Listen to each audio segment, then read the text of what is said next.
Construction से जुड़े मजदूरों की इस बार बजट से क्या उम्मीदें हैं? बजट आने वाला है तो हम रियल एस्टेट के हर पहलू पर बात कर रहे हैं। हमने रियल एस्टेट डेवलपर से बात की, हमने एक्सपर्ट से बात की, हमने फाइनेंस एक्सपर्ट से बात की, होम बायर से बात की और सबकी जो ख्वाहिशें हैं बजट से, जो उम्मीदें हैं, उनको जानने का प्रयास किया।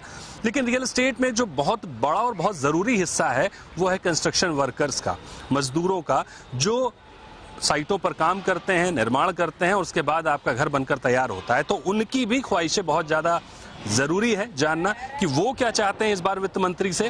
तो हमारे साथ एक हम कंस्ट्रक्शन साइट पर आए हुए हैं, वहां पर ढेर सारे लेबर हमारे साथ हैं, उनसे बात करते हैं, समझने की कोशिश करते हैं कि तमाम योजनाएं ऑलरेडी सरकार ने इन मजदूरों के लिए बनाई हुई हैं। बात चाहे उज्ज्वला योजना की हो, बात चाहे अटल पेंशन स्कीम की हो, बात चाहे स्किल इंडिया की हो, बात चाहे सुकन्या समृद्धि की हो, तो ये सारी योजनाएं ऐसी हैं जो गरीब वर्ग से जुड़ी हुई हैं, लोगों के विकास में सहयोग देती हैं। लेकिन उन योजनाओं का इन्होंने कितना लाभ उठाया, कितना उसके बारे में जानते हैं, बजट को कितना जानते हैं, इन सब चीजों को जानने समझने की कोशिश करते हैं। तो हम लोग को मजदूरी बढ़ना चाहिए और क्या, मजदूरी बढ़ना चाहिए, ये एक बड़ी बात है कि मजदूरी बढ़ना चाहिए।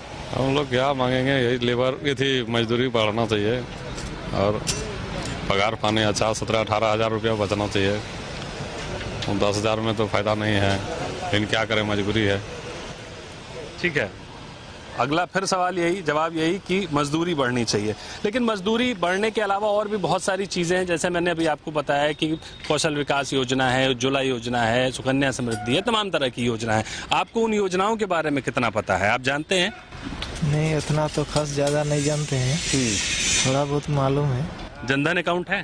अकाउंट हाँ है। ये कौशल विकास योजना के बारे में पता है आपको? नहीं पता है उसके बारे में। सुकन्या समृद्धि के बारे में? हाँ उसका पता है थोड़ा, इतना फुल पूरा पता नहीं है।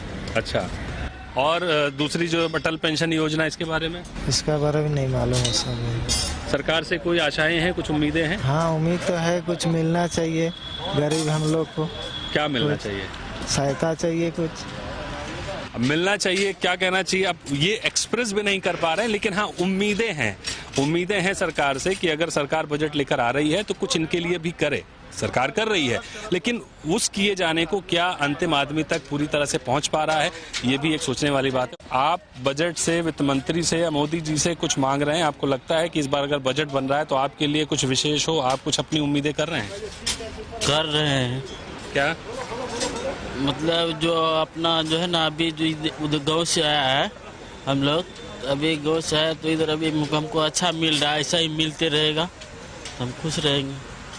हर बार हर व्यक्ति से जो बात करके निकल के चीज़ें आ रही हैं वो ये है कि हमारे लिए कुछ हो, वित्त मंत्री जी हमारे लिए भी कुछ ध्यान रखते हैं। हमारे से मेरा मतलब है कि इन मजदूरों के लिए जो यहाँ पर काम कर रहे हैं, देश भर के तमाम प्रोजेक्ट्स में एक जो सबसे बड़ी समस्या है वो ये है कि अभी भी कंस्ट्रक्शन लेबर्स की भारी कमी है। तमाम प्रोजेक्ट ऐसे हैं जो पूरे नहीं हो पा रहे हैं क्योंकि कंस्ट्रक्शन लेबर ही नहीं है।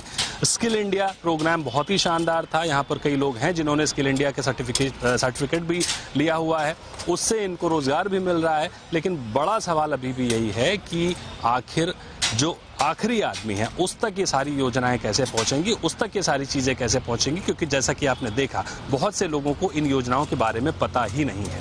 तो फिलहाल इनकी उम्मीदों को आपने जाना। रियल एस्टेट से जुड़े और भी पहलुओं पर हम नजर डालेंगे और जानने की कोशिश करेंगे कि बजट में वित्त मंत्री से लोग क्या एक्सपेक्टेशन कर रहे हैं।